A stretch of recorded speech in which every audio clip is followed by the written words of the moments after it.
I guess that for the first time on the cinema, her appearance was outstanding.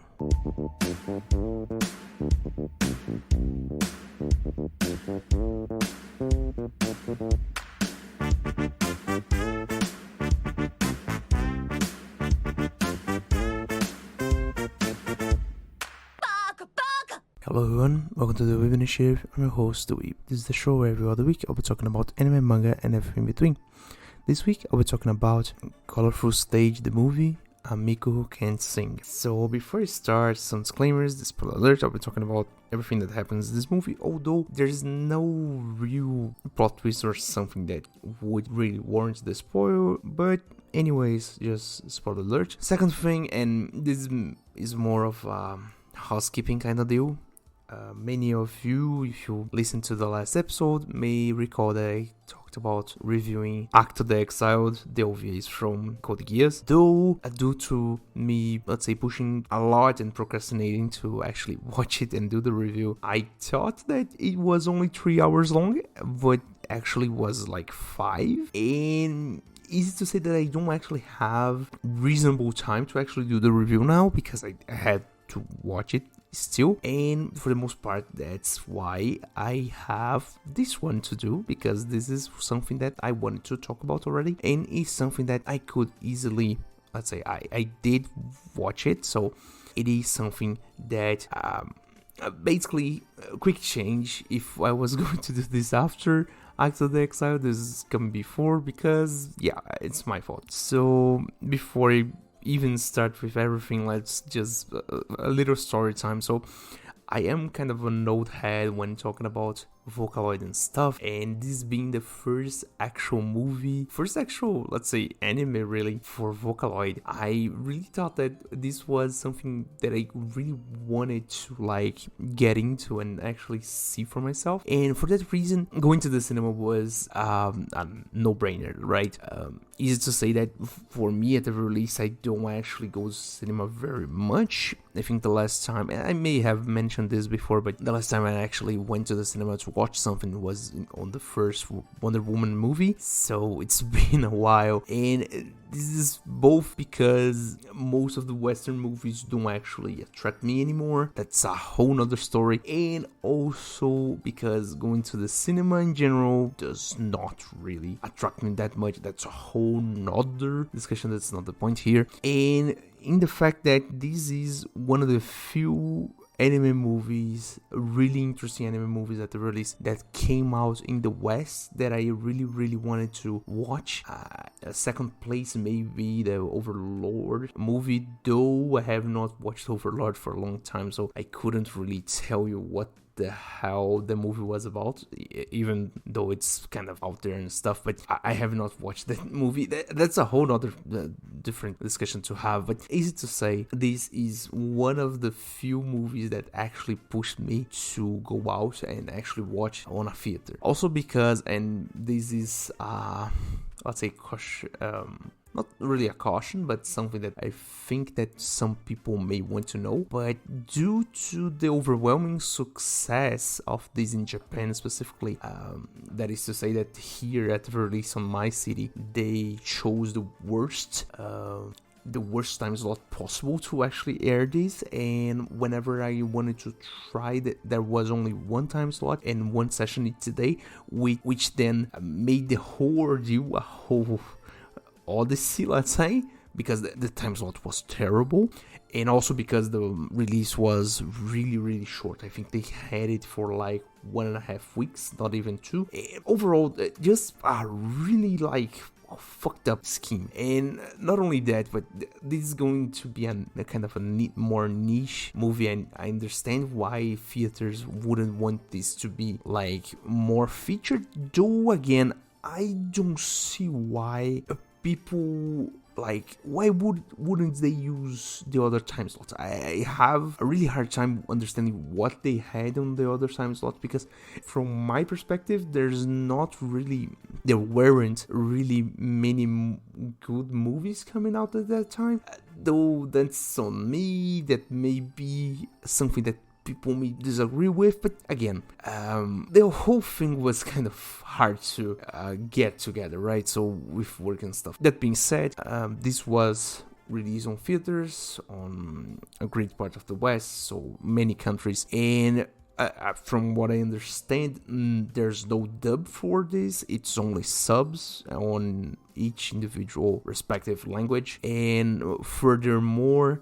due to the overwhelming success of this movie in Japan, I have seen online that some people are saying that it is still on theaters there and may cause the digital/DVD Blu-ray release to take longer than expected, which in a way it's good because it shows that there's public for this, and in a way it's bad because I feel like a lot of people may have missed this one. And I have to say that after watching this and getting the background context, I will get to that, I really found this movie extremely cute. Extremely cute. It is such a nice kind of feeling, bro. It's really understated. How cute, how touching, how heartwarming it is, how wholesome. It's really corny, really overused in some parts, but at the same time it's really great to actually watch it. And also because I think it's overall pretty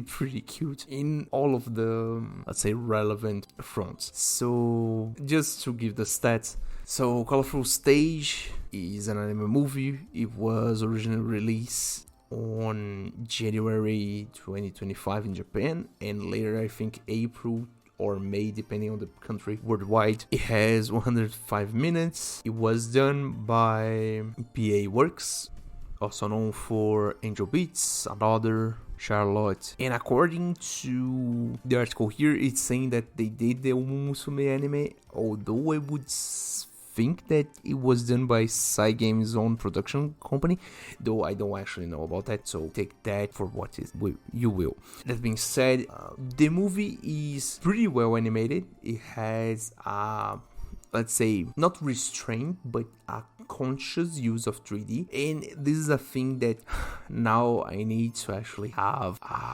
This is not a quick side note. This is a whole lot of background understanding, because if you want to watch this movie when it comes out in digital release, because again, it is still on the cinemas, there's no DVD, no Blu-ray and stuff, you need to understand this. I will leave the link on the description for the playlist with all the main story cutscenes, because let's go from the beginning. Quick shout out to the YouTuber and streamer Otrachi. I think I'm pronouncing this right. I'll leave the channel link in the description also. They have really, let's say, complete video about the first main unit, the main unit of Colorful Stage, Leonid, that is the main characters for the most part for both the game and the movie. So just to get the background understanding of this whole thing. So Colorful Stage, the movie, is actually the movie based on the game Colorful Stage from Project Sekai, that from my understanding at the very least is the next step from Project Diva, that is the rhythm game of, at first I think was only Hatsune Miku, but later on they incorporated more and more Vocaloids and producers that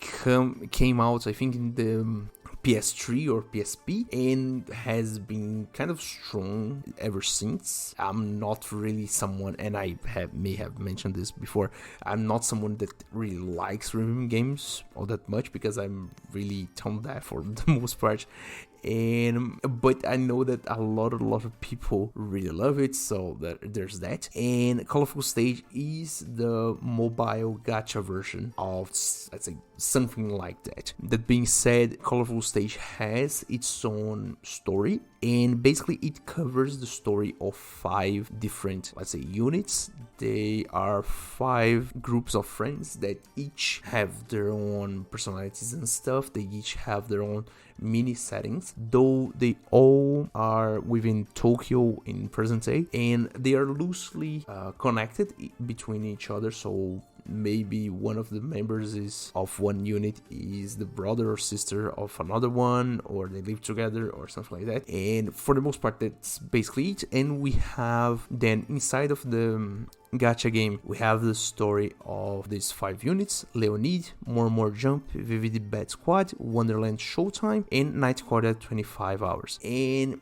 basically, right, each and every one of these units, they have a similar, let's say, story where they are a group of people. Some were friends in the childhood, some are strangers and stuff, some are rivals, and the whole thing kind of differs a bit between each of them, but they all carry this whole theme about they first start split, and then they start separated because of maybe a misunderstanding, some kind of fight, some kind of dispute, or something like that. And in the wake of one of them trying to make up with the other ones, they stumble each upon a untitled music file, and when they either click it through their phone or their computer or whatever, they are transported to what they call a sekai. That's a, let's say, a pocket dimension that is made by, it's a, let's say, a projection of their feelings as a group. And in each of these, they have a version of the main Vocaloids that... quick side note, okay?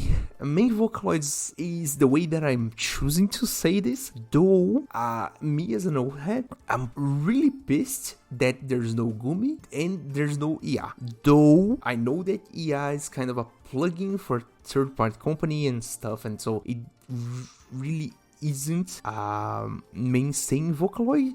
Though I still think that Gumi should be here because Gumi is one of the original Vocaloid 6, and also because I don't actually understand why they chose to add Meiko to this and not Gumi, because Gumi has a long history of being one of the top Vocaloids that there is. Not to say that Meiko is a bad Vocaloid for that matter, but still, I would have preferred Gumi and not Meiko, though that's on me, okay, that's on me. And also, quick shout out to Teto, because, Teto is just a huge meme right now, and I think it's part of the, let's say, the fact that this movie came out, it kind of triggered more people to do more memes about Teto and so on and so forth, and so the cycle continues.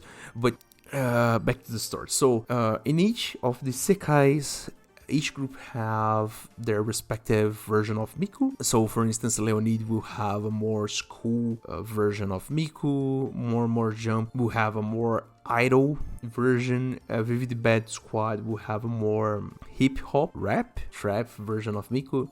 Wonderland Showtime will have a circus version of Miku, which is pretty cute. She's so cute. And Night Court at 25 hours, they have Night Court at 25 hours. I think they are really the outlier here, because they are really like the, I would say, more mature kind of, not only the kind of units they are, but they are more, they distance themselves from being like the more wholesome kind of stuff, and they still carry some of the adult thing about having to deal with your own hardships in life, mainly because one of the girls from Night Court, Mafuyu, she has the dark aura around her even after the story is done. So basically, what the main story for the whole thing of Colorful Stage covers is the story of each of these units coming back together. So how Leonid is a group of childhood friends that split up at some point, and then they make up all together and go and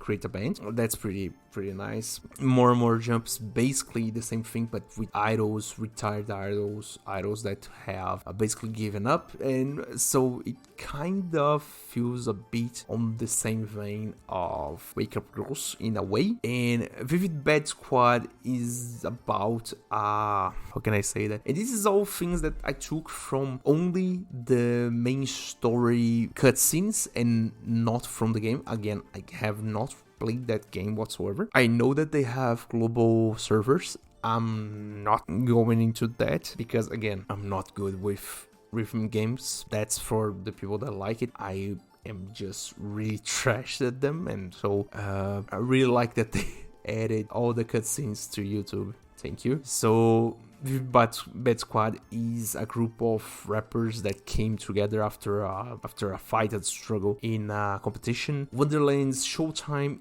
is basically a circus troupe that uses musicals to entertain public. And Nightcrawler 25, they... Oh my god, how did I actually say that? So they are basically a group of friends that met through Discord and they produce music together. Though one of them, Mafuyu, who's the lyric writer, she, for one reason or another that it doesn't actually come out in the cutscenes, I think that it's something that comes out in the more visual novel part of the game. She has this break up with the other girls and just wants to give up on everything, and the way that the story of theirs ends is when they all come together to try to get her out of her slump, more or less, basically to save her. That's the word they use, and in that way we are led to believe that the whole problem is solved by that, though it is to be pretty clear from the movie that she's still really,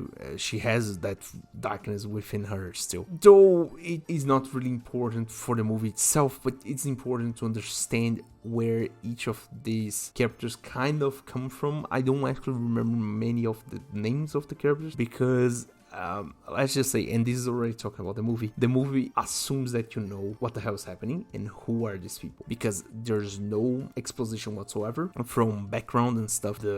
It's basically presented as if it was a cutscene from the game. So you can imagine that entering the cinema, watching this, I was like, well, I understand the plot for the most part, but who the fuck are these people? And I do believe that most of the people that watch this and have not touched the game whatsoever, are not even known about it, may have had the same experience as me, which then leads me to the first problem with this, is that I think that the movie overall is pretty short, and they would do good on if they had exposition and a bit of like context given for most part, because none of the groups are explained and none of the relations between the different characters are explained, so it really is like thrown together. It feels thrown together when you watch it without context, and even more because some of the interactions are really strange between the characters if you don't know what they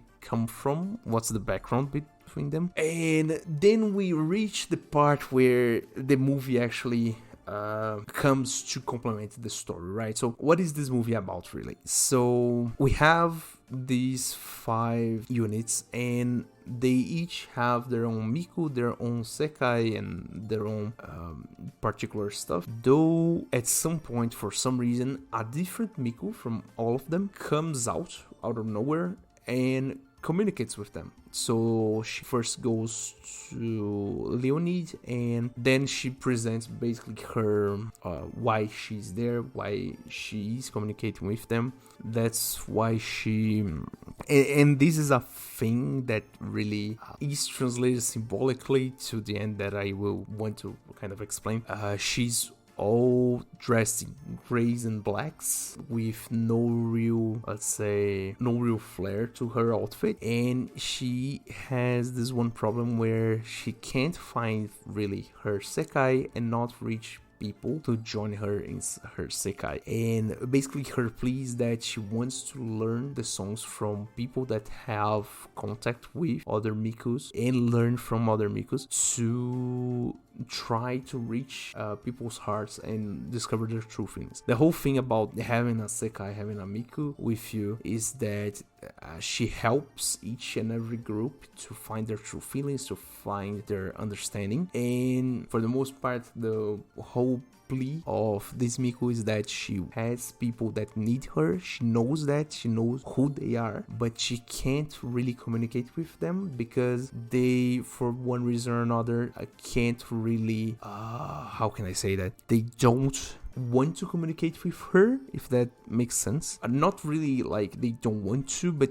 it's subconscious. And this is it all comes down to the message of the movie, really, that is facing challenges head first and not giving up. I think more not giving up is the main thing. And the movie goes throughout all of the units. She goes, learns about Leonid, she goes and learns about more Jump, with the Bad Squad, Wonder Showtime and Night Court, but she tries a whole lot of stuff to reach out to people, and we see throughout the movie that the same people that she tries to reach out to, they are more and more giving up her on their dreams, on their goals and stuff, their passions, and it all comes down at the end that for one reason or another, all of the main characters are transported to her Sekai. And just a quick bit, Sekai in Japanese is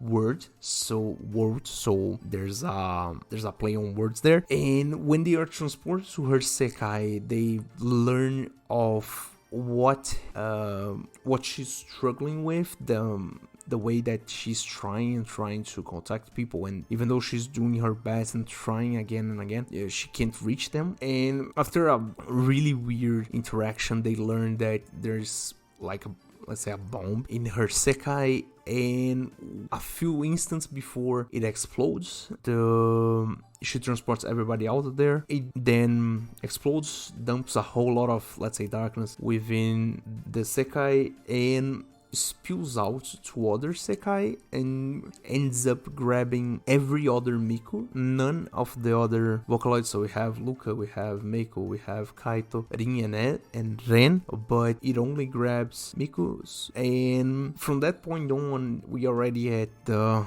middle of the movie, let's say middle to the end of the movie.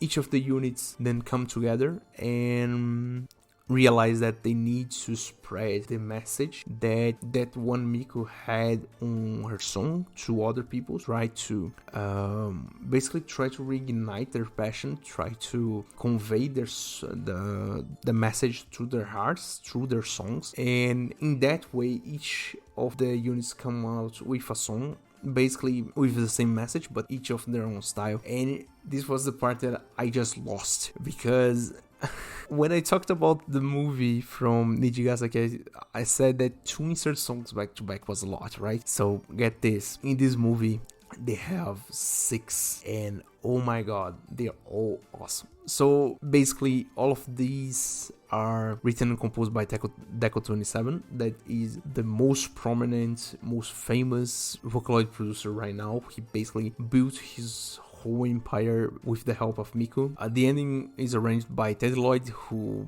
has their own set of skills and stuff. TWI had a really big part. I think the main guy are behind the original Painting Stocking soundtrack, and each of these insert songs have a different arrangement done by Tepe Kemu. Kemu is old head in the Vocaloid community. Yoa, Giga, New Fruits, and Suri. So only the bangers here. And then after all the 5 units have their insert songs, then the one Miku that started this all, she wakes up from her slumber inside of the darkness and comes out, has a magical growth transformation, and starts the insert song Hello Sekai, which, I mean, I will not really say that it's the best song ever, because I have a weak spot for things like Bad Apple and Romeo and Cinderella, though I would say that the visuals were on point. It was so beautiful, so cute. I was like, yeah, this movie has it. This movie has the sauce. It's really nice. It's really well done. And for the most part, that's the movie. So they have this whole thing. They re-enter Miku's Sekai to actually see let's say, the final form of it. It's really beautiful. Seems like a ballroom with a whole lot of doors, because apparently it's a Sekai with a lot of people that are not really connected for some reason. And basically the movie ends there. Though they have like outro somewhat, and then the movie ends. I don't know if this affects something with the game. That's for the people who play it. I don't know. And I don't really have much to say with everything about this movie, because for the most part I don't see this movie as something connected to the game that I play. It's just a movie about Hatsune Miku and learning how to sing and stuff, and in a really nice way. I think that it contrasts with the game, because in the game Miku helps people get together, and then this has the universe where people help Miku get people together, and it's cute in that way. Also because I think that there's a symbology here where mainly when Miku has her transformation from the gray clothes to the white and really flared up kind of costume, I think there's a symbology here where Hatsune Miku, at the end of the day, she is the reflection of the people who work with her. So for instance, right, you can make whatever music you want with Vocaloid.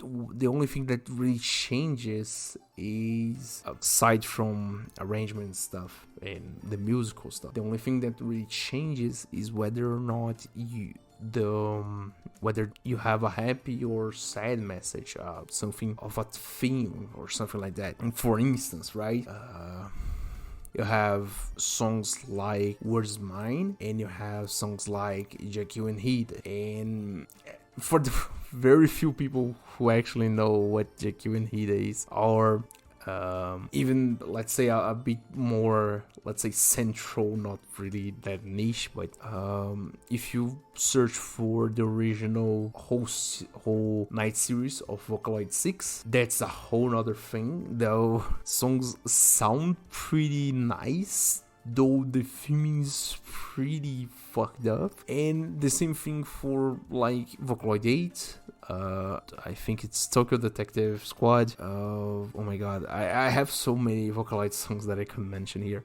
Echo by Gumi. Where's Gumi? God damn it. The whole soundtrack for Megakushi Actors. But yeah, the thing that I want to say is that I really like this movie. When it gets the digital release, I'll get it for the collection, because not really because it's a great movie, but it feels comfy, it feels nice, it is really wholesome, and I feel like at the end of the day the message is pretty nice. The whole thing kind of feels really well done in that way. The animation is pretty smooth, except some I'll waver the use of 3D because it's really far apart and not really that meaningful considering all the scenes. Some parts are less agreeable, but again, it's pretty okay. The art's pretty beautiful. The whole thing, the animation, the songs, the choreography, everything really well done. And that's basically it, right? This is a movie about Hatsune Miku, and although, again, it is unimaginable to watch it without the background context, I really think they dropped the ball on that one. I feel like the movie is pretty nice. After you get the background context and the whole thing, the movie is pretty nice. The whole experience is pretty nice. So I think, again, before I start rambling again, that's about it. So thank you guys for listening. Thank you guys for watching. Please like, please share, please follow, depending on the platform you're in. And I hope you stick around for next time. Bye.